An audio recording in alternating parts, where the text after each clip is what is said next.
Pull up a chair. Let's talk about something that causes folks a heap of worry these days, and frankly, always has. Money. It's funny, isn't it? You spend a lifetime working for it, figuring it out, worrying over it. And then, when you get to be my age, you see it all a bit differently. You see the patterns, the things that really mattered, and the things that were just noise. Folks ask me sometimes, Elijah, what's the secret to a comfortable life, financially speaking? And I always chuckle because there's no secret, not really. It's mostly just plain old common sense, patience, and avoiding some of the obvious traps that seem to pop up generation after generation. When I was young, things felt different in some ways, but the core challenges? Same as today. You had to earn a living, figure out how to make ends meet, maybe save a little for a rainy day, and hope you could build something for the future. We didn't have the internet or fancy apps tracking every penny, or the sheer volume of stuff being sold to us every second. But the principles? They were etched in stone by necessity. The very first piece of wisdom I can offer, the absolute cornerstone of everything, is perhaps the hardest for many people. You have to spend less than you earn. Simple, right? Sounds almost too simple. But think about it. Every single financial problem, every debt crisis, every worry about the future, almost always comes back to this fundamental imbalance. Earning X and spending X plus something. That plus something is the killer. It compounds, it grows, and it steals your peace of mind. My parents, they lived through the Depression. They knew what scarcity was. They didn't have much, but they had pride, and they knew the value of a dollar because they saw how hard it was to come by. They taught me early. Elijah, if you can't afford it, you don't need it. Or, save a little first, then buy what you can. That stuck with me. It wasn't about deprivation. It was about control. It was about being the master of your money, not its slave. This is where budgeting comes in. Now, I know that word makes some folks groan. Sounds restrictive, doesn't it? Like putting yourself in a financial straitjacket. But I see it differently.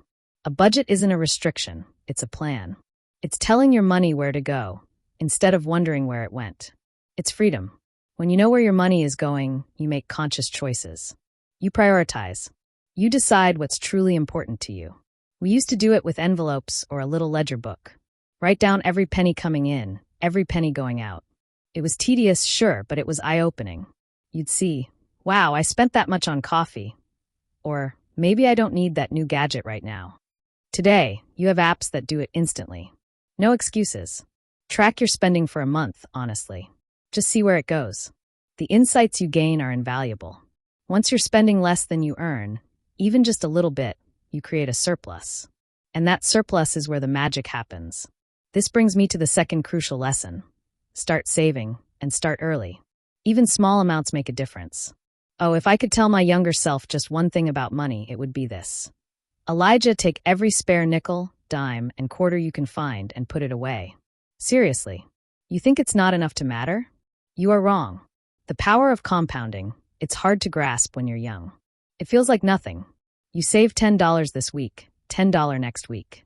Big deal, right? But that money earns interest, and then the interest earns interest. Over decades, it grows like a snowball rolling downhill. It starts small, but it gets bigger and bigger, faster and faster. We didn't have fancy mutual funds or index funds advertised everywhere back then, not like now. We saved in savings accounts, maybe bonds. But the principle was the same. Money put away, earning a return, adds up over time in a way that feels almost miraculous. Imagine two people. One starts saving $50 a month at age 25. The other waits until they're 35 and saves $100 a month. Assuming the same rate of return, the person who started earlier with less will likely have significantly more money by retirement age than the person who started later with more. Time is your most valuable asset when it comes to saving. Don't wait until you have enough to save. Start saving now with what you have. This leads naturally to the third point. Beware the trap of debt, especially bad debt. Now, not all debt is created equal. A mortgage, for example, can be a necessary tool to own a home, which is often a valuable asset over the long term. A reasonable loan for education can pay dividends in earning potential. But credit card debt? High-interest consumer loans? That, my friends, is quicksand. It's the opposite of compounding interest working for you. This is compounding interest working against you, with a vengeance. You buy something you maybe didn't even need, and then you pay for it for months or even years, with extra money added on top. That money you're paying in interest? That's money you could have been saving, investing, or simply using for something that truly brings you value. Credit cards are tempting. The easy credit, the rewards points, it's designed to make you spend. If you can use them responsibly, pay the balance in full every month. Treat them like a convenience tool, not a way to buy things you can't afford, fine. But if you find yourself carrying a balance, struggling to make payments, feeling that weight of high interest crushing you, cut them up. Seriously. Get rid of them and focus everything you have on paying down that high interest debt. There are very few better financial returns than the interest rate you avoid paying on debt. Debt steals your future earnings. It limits your options. It adds a constant layer of stress. Live without it as much as humanly possible. If you must borrow, understand the terms, have a clear plan to repay, and ask yourself if what you're buying is truly worth the cost of borrowing. Most of the time, for consumer goods, it isn't. The fourth lesson, one we learn through necessity, is understand the difference between wants and needs. This sounds obvious, doesn't it? Food, shelter, clothing needs. Fancy car, the latest phone, eating out every night. Wants. But the lines get blurry, don't they? Society, advertising, our friends, they all try to convince us that many wants are actually needs if we want to be happy, successful, or accepted. It's a constant pressure. Learning to distinguish, truly distinguish, was vital for us. It meant asking, is this purchase going to fundamentally improve my life in a lasting way, or is it just temporary gratification? Often, that new gadget or fancy item gives you a little thrill for a day or two, and then it's just more stuff, and you're left with less money. Practicing gratitude helps with this. Being thankful for what you have, a roof over your head, food on the table, healthy relationships, makes the pull of wanting more stuff less strong. Contentment is a powerful financial tool.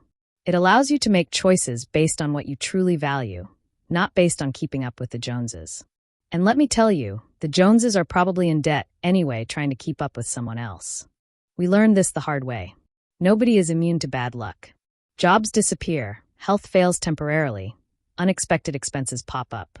If you don't have a cushion of savings, even a few $1,000s, then when disaster strikes, you're forced into high-interest debt just to survive. And that, as we discussed, is a terrible hole to climb out of. Aim to save 3 to 6 months of essential living expenses. Keep it in a separate, easily accessible savings account. Not checking, where you might be tempted to spend it. Not invested in the stock market, where its value can go down just when you need it. This money isn't for making you rich. It's for keeping you afloat when the unexpected storm hits. It provides incredible peace of mind. It's the foundation that lets you weather difficulties without derailing your entire financial future. Finally, for this first part, let me share this. Be patient, be persistent, and be willing to learn from your mistakes. Building financial security isn't a sprint, it's a marathon. There will be setbacks. You'll make poor choices sometimes. The economy will have its ups and downs. Don't get discouraged. If you mess up, acknowledge it, learn from it, and get back on track. Persistence is key. Saving consistently, even when it's hard. Sticking to your budget, even when you're tempted. Paying down debt, even when it feels overwhelming. Each small step builds on the last. And learn. Read books, listen to wise people, ask questions. The world of money can seem complicated, but the core principles are often quite simple. Understand how interest works, how inflation erodes purchasing power, the basics of investing. Financial literacy isn't just for bankers. It's essential for everyone who wants control over their life. So, these are the cornerstones, the foundational lessons we had to build upon. Spend less than you earn, save early and often, avoid bad debt, know your wants from your needs, build an emergency fund, and be patient and persistent. They sound simple, yes, but living by them consistently? That takes discipline. But the payoff is immense. It's not just about accumulating money. It's about building a life of security, freedom, and peace of mind. In the next part, we can talk about navigating life's bigger financial challenges, planning for retirement, dealing with curves the world throws at you, and what money really means as you get older. We talked about building the base, the non-negotiables like spending less than you earn and the power of saving. But life isn't always a straight line, is it? It throws curveballs. Marriages, kids, job losses, health issues, economic downturns, market crashes, you name it. So, the next layer of wisdom is about how to navigate these turns and keep your financial ship sailing towards port. One of the biggest shifts in financial thinking comes as you move from just getting by and maybe saving a little to thinking seriously about the future, especially retirement. Lesson number 6, if we're counting, plan for retirement and understand it's more than just a number. Retirement felt like an abstract concept when I was in my 20s or 30s. It was so far away it wasn't real. But time has a funny way of accelerating. One minute you're starting out, the next you're wondering where the years went. Planning for retirement isn't just about accumulating a big pile of money. It's about understanding how much you'll need to live on when you're no longer earning a regular paycheck. And frankly, most people underestimate this significantly. We tend to think our expenses will drop dramatically in retirement, but while some might, like commuting costs, others often go up, like healthcare, travel, or hobbies.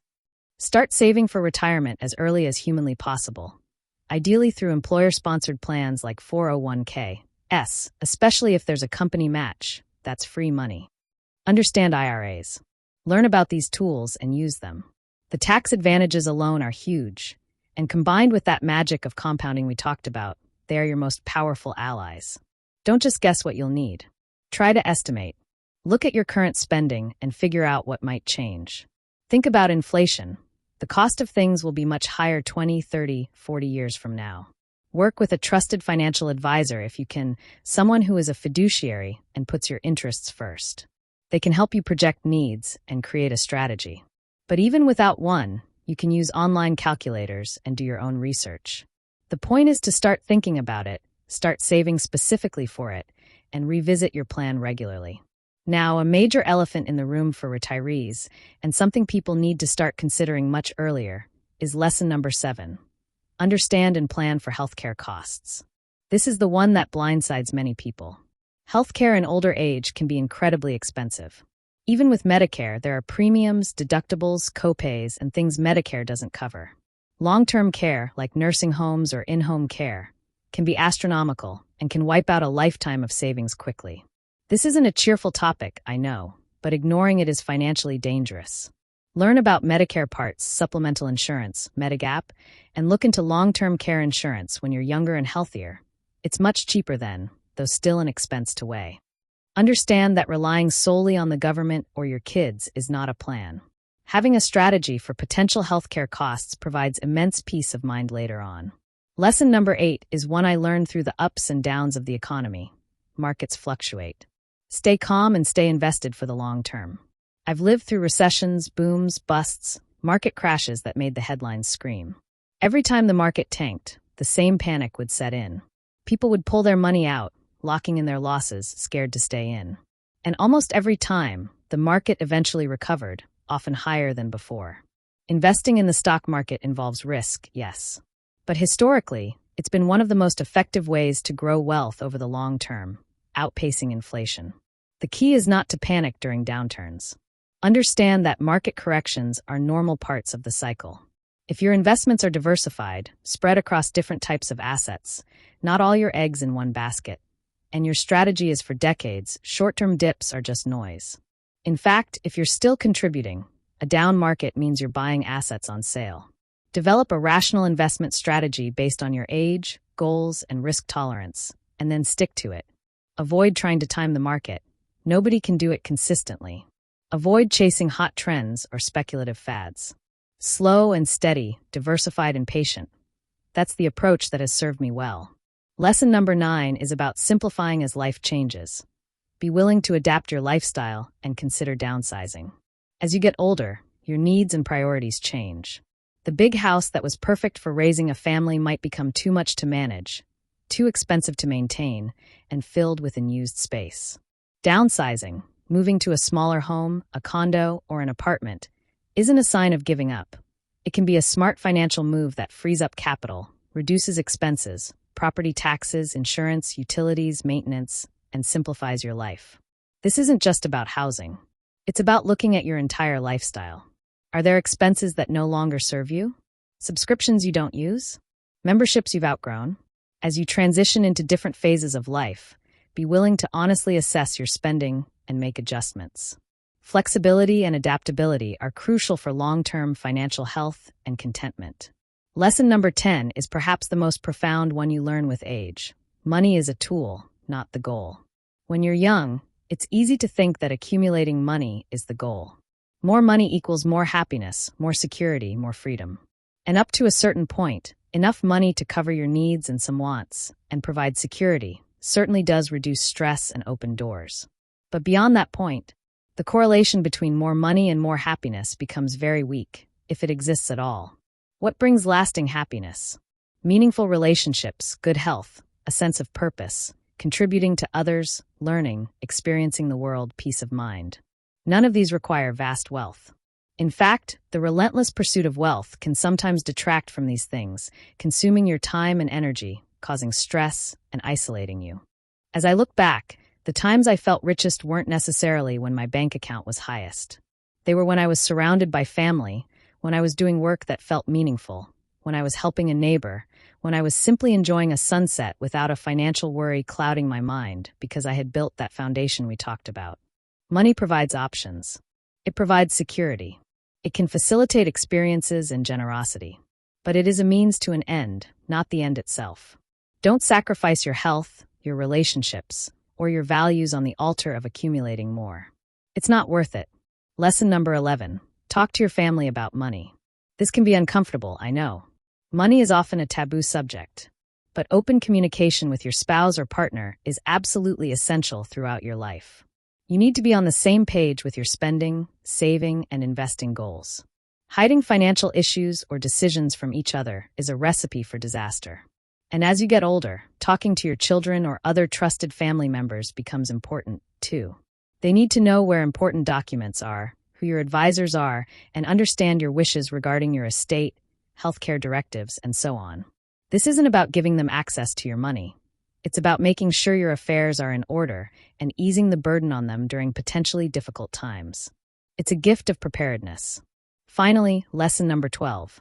Protect yourself from scams and be vigilant. Sadly, older people are often targets for unscrupulous individuals and scams. Whether it's phone calls, emails, or even people showing up at your door, be incredibly cautious. If something sounds too good to be true, it absolutely is. Never give out personal financial information to unsolicited callers or emails. Be skeptical. Talk to a trusted family member or friend if you're unsure about something. Protect your hard-earned money fiercely. So there you have it. A lifetime of learning boiled down. Start early, live within your means, avoid debt, save consistently, build your cushion. Then plan for the long term, especially retirement and healthcare. Ride out the market's waves with patience. Be willing to adapt. Remember that money is just a tool. Talk to your loved ones. And protect what you've built. It's not always easy. There will be times you stumble. But the path to financial peace isn't about being perfect. It's about being mindful, disciplined, and persistent. It's about making conscious choices that align with your long-term well-being, not just your short-term desires. The real wealth isn't just in your bank account. It's in your health, your relationships, your peace of mind, your ability to sleep soundly at night. Financial wisdom helps you protect and nurture those things. Ultimately, it's about living a life where you control your money, rather than your money controlling you. It's about having the freedom to make choices that bring you joy and meaning, without being shackled by debt or worry. Don't wait. Start today. Look at your situation honestly. Make a plan, even a small one, and take the first step. The future you will be incredibly grateful.